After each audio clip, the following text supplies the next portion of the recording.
Hello friends, welcome to my channel. ఇవాళ వీడియోలో మనము రోజువారీ కష్టపడి చేసుకునే పనులను సింపుల్గా చేసుకుని మన టైంని ఇంకా మనీని ఆదా చేసుకునే విధంగా ఉండేటటువంటి టిప్స్ అనేవి ఈ వీడియోలో చెప్పబోతున్నానండి. వీడియో స్టార్టింగ్ నుంచి ఎండింగ్ వరకు చూసినట్లయితే మీరు ఖచ్చితంగా మీ మనీని ఇంకా శ్రమను ఆదా చేసుకుంటారండి. వీడియో కనుక నచ్చినట్లయితే ప్లీజ్ ఒక లైక్ చేయండి.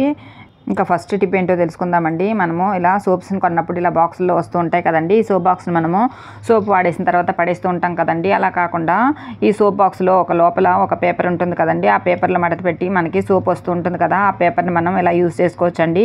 రెగ్యులర్గా పిల్లలు స్కూల్కి షూస్ వేసుకుని వెళ్తూ ఉంటారు కదండి. ఆ షూస్ రోజంతా కూడా వాళ్ళు క్యారీ చేయడం వల్ల షూస్ అనేది ఒక రకమైనటువంటి బ్యాడ్ స్మెల్ అనేది వస్తూ ఉంటుంది కదండి. అలా రాకుండా ఉండడానికి ఇలా చేసి చూడండి.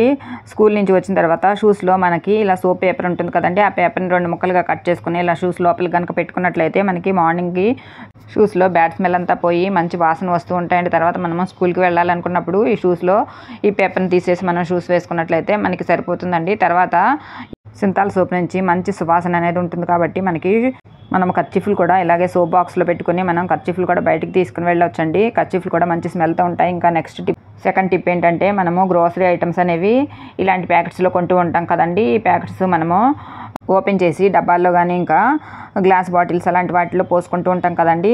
అది కొంత పోసిన తర్వాత ప్యాకెట్లో కొంత మిగిలిపోతూ ఉంటుంది. తర్వాత ఈ ప్యాకెట్స్ అనేవి మనం ఇలాగే రబ్బర్ బ్యాండ్ వేసి కానీ అలాగే మనం పెట్టేస్తూ ఉంటాము. అలా పెట్టినట్లయితే అందులోకి గాలి చేరి మనకి అందులో ఉండేటటువంటి గ్రోసరీ ఐటమ్స్ అన్ని చాలా త్వరగా పాడైపోతూ ఉంటాయండి. అలా కాకుండా ప్యాకెట్లో ఉండే గ్రోసరీ ఐటమ్ ఫ్రెష్గా ఉంటాను ఒక టిప్ చెప్తానండి. అదేంటంటే ఒక చాకును వేడి చేసి ఇలా వీడియోలో చూపించిన విధంగా 2 అంచుల్ని ఒకసారి ఇలా మడత పెట్టి చాకును కనుక మనం మడత పెట్టినటువంటి అంచు మీద కొద్దిగా ప్రెస్ చేసామనుకోండి, మనకి అంచులు అనేవి లాక్ అయిపోతాయండి. తర్వాత మనకి గ్రోసరీ అనేది బయటికి రాకుండా ఉంటుంది. తర్వాత లోపల ఉండేటటువంటి గ్రోసరీ కూడా మనకి చాలా ఫ్రెష్గా కూడా ఉంటుందండి. ఇంకా థర్డ్ టిప్ ఏంటంటే మనము వాషింగ్ మిషన్ అనేది ఎంత క్లీన్ చేసినా కూడా మనకి ఒక్కొక్కసారి అందులో డస్ట్ అనేది ఉండిపోతూ ఉంటుందండి. ఇలా డస్ట్ కనుక పేరుకుపోయినట్లయితే మనకి వాషింగ్ మిషన్ అనేది పనితనం అనేది తగ్గిపోతూ ఉంటుందండి. తర్వాత ఎక్కువ ప్రెషర్తో కనుక ఉతికినట్లయితే దానికి ఉండేటటువంటి మోటార్ మీద దాని భారం పడుతూ ఉంటుందండి.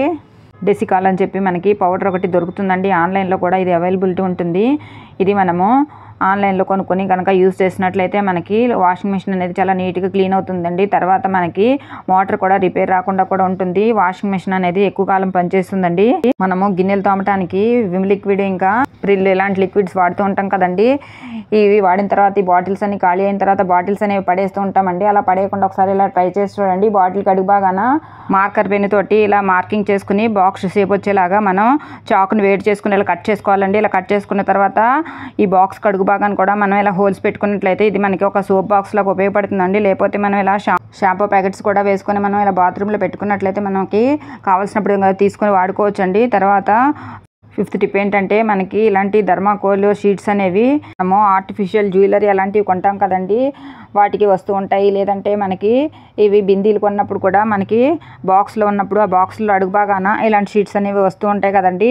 అలాంటప్పుడు మనం అవి పనికిరావు వేస్ట్ అని పడేస్తాం కదండి. అలా కాకుండా ఒకసారి ఇలా ట్రై చేసి చూడండి. మనకి గ్యాస్ స్టవ్ అడుగు భాగంలో 4 వైపులా కూడా 4 వాషర్లు అనేవి వస్తూ ఉంటాయి కదండి. ఆ వాషర్ల కింద ఈ థర్మాకోల్ షీట్లని 4 వైపులా కనుక పెట్టుకున్నట్లయితే మనకి పొయ్యి అటు ఇటు కదిపినప్పుడు మనకి వాషర్స్ అనేవి అరిగిపోకుండా ఉంటాయండి. తర్వాత ఇలాగే మనము మిక్సీకి కూడా ఇలా 4 వైపులా కూడా 4 వాషర్స్కి ఇలా థర్మాకోల్ని అంటించుకున్నట్లయితే ఏదైనా మనం డబల్ సైడెడ్ టేప్ అలాంటివి ఉంటాయి కదండి, ఆ టేప్తో కనుక ఇవి అంటించుకున్నట్లయితే మనకి అవి కదిలిపోకుండా ఉంటాయండి. తర్వాత వాషర్స్ అనేవి మనకి అరిగిపోకుండా కూడా ఉంటాయండి.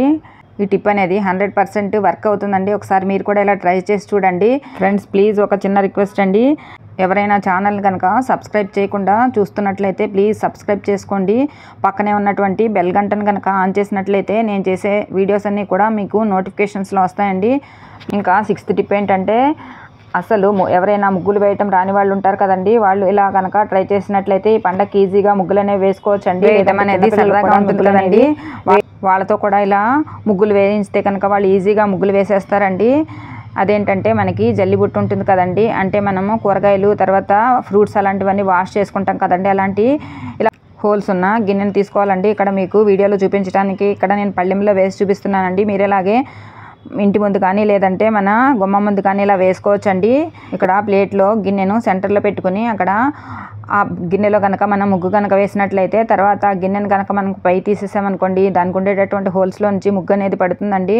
అది ఒక డిజైనర్ ముగ్గులాగా మనకి ఇలా క్రియేట్ చేసుకోవచ్చండి. తర్వాత మనకి చుట్టూ కూడా ఇలా మనం రకరకాల కలర్స్ తోటి మనం ఇలా రకరకాలుగా డిజైన్లను క్రియేట్ చేసుకోవచ్చండి. నేను ఇక్కడ మీకు చూపించడానికి ఇలా డిజైన్ వేసి చూపిస్తున్నానండి. మీకు నచ్చినట్లుగా మీ క్రియేటివిటీని బట్టి మీరు డిజైన్ చేసుకోవచ్చండి. ఇలాగే మనము డిజైన్ పక్కన డిజైన్ పెట్టుకుని కూడా ఒక పెద్ద ముగ్గును కూడా ఇలా తయారు చేసుకోవచ్చండి. మనం ఈ సంక్రాంతి పండుగకి ఈజీగా మనకు కావాల్సిన డిజైన్లు క్రియేట్ చేసుకొని మనము కలర్స్ వేసుకొని ముగ్గులు అనేవి చాలా బ్యూటిఫుల్గా తక్కువ ఖర్చుతో ఎక్కువగా శ్రమ పడకుండా ఈజీగా ముగ్గులు వేసేసుకొని మనం సంక్రాంతిని హ్యాపీగా సెలబ్రేట్ చేసుకోవచ్చండి. టిప్ మీకు యూజ్ఫుల్ అనిపిస్తే ఒకసారి ట్రై చేసి చూడండి. 100% టిప్ అనేది వర్క్ అవుతుంది అనుకుంటున్నానండి.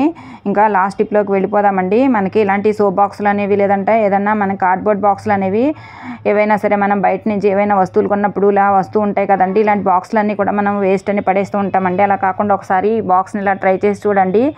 మనకి ఇంట్లో కాటన్ అనేది ఉంటుంది కదండి. అందరిళ్ళలో ఈ కాటన్ అనేది కామన్గా ఉంటుంది. కాటన్ మనము అక్కడ ఇక్కడ పెట్టినట్లయితే మనకి దాని మీద డస్ట్ అనేది చేరుతూ ఉంటుంది కదండి. అలా డస్ట్ పట్టిన దాన్ని మనం వాడినట్లయితే మనకి రకరకాలుగా మళ్ళీ కొన్ని ఇబ్బందులు వస్తూ ఉంటాయి కదండి. అలా కాకుండా ఇలా మనము కాటన్ అనేది ఇలాంటి బాక్సుల్లో పెట్టుకుని స్టోర్ చేసుకోవచ్చండి. పైన మనం మూతను కనుక క్లోజ్ చేసేసుకొని బాక్స్కి వెనక వైపున ఒక చిన్న హోల్ పెట్టుకున్నాం అనుకోండి, అందులోంచి మనకు కావాల్సినటువంటి కాటన్ మనం ఇలా ఈజీగా తీసుకోవచ్చండి. మనకి ఎంత కాటన్ కావాలో అంతవరకే అలా కాటన్ తీసుకొని మనం వాడుకోవచ్చండి. తర్వాత మనకి ఎలాంటి డస్ట్ కూడా చేరకుండా కూడా ఉంటుందండి. తర్వాత మనకి మూత ఓపెన్లో లేదు కాబట్టి మనకి డస్ట్ అనేది పడకుండా కూడా ఉంటుంది. మనము ఈ బాక్స్ని ఎక్కడైనా అల్మర్లో కనుక స్టోర్ చేసుకున్నాం అనుకోండి, మనకి డస్ట్ అనేది చేరకుండా కాటన్ అనేది కూడా మనం ఈజీగా బయటకు తీసుకోవచ్చండి.